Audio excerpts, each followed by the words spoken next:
Macam mana kita nak ajar anak kita untuk suka makan sayur? Kenapa bila sebut sayur je, anak punya mindset dia akan terus berubah. Dia terus tak nak. Kalau mami sebut sayur je, you all terbayang apa?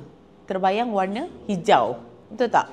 Jadi bila terbayang warna hijau ni, menjadikan warna tu tak menarik. Kalau mami sebut apple, wow, merah. Ada rasa menarik kan? Sayur ni sebab dia warna hijau. Jadi macam mana kita nak mulakan mereka untuk suka makan sayur?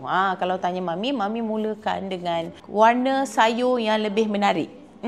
Contoh, carrot. Carrot warna oranye. Okey, carrot warna oranye. Kita mulakan dengan warna sayur yang lebih menarik. Itu tips mami lah. Okey. Carrot, lepas tu brokoli putih, warna-warna yang bukan terlalu hijau. Not too greeny, tak. Sebab dia akan hijau, dia rasa macam kejutan untuk mereka. Okey, berbanding dengan warna-warna yang lebih ceria.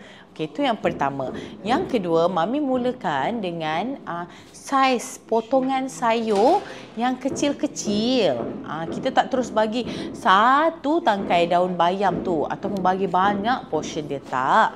Kita mulakan dengan portion yang kecil. Portion yang kecil dan potongan yang kecil. Supaya dia rasa tak terbeban. Okey, tu point nombor 2. Point nombor 3. Mami suka kalau kat dapur, mami memang suka untuk ajak mereka ni makan sekali dan masak sekali. Okey, contoh mami akan panggil anak-anak mami.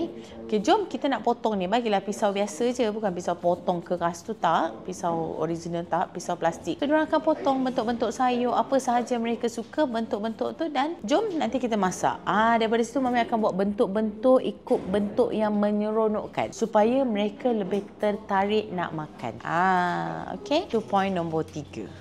Okey. Dan bila mereka yang sediakan meal ataupun makanan mereka, sudah pastilah mereka akan rasa lebih excited. Sebab ni mami masak, ni dia masak. Okey. Jadi ibu ayah dekat luar sana, jom kita cuba. Boleh bagi makan perlahan-perlahan, slow-slow supaya dia tak rasa terpaksa. Okey? Jom tanya mami. Cuba komen.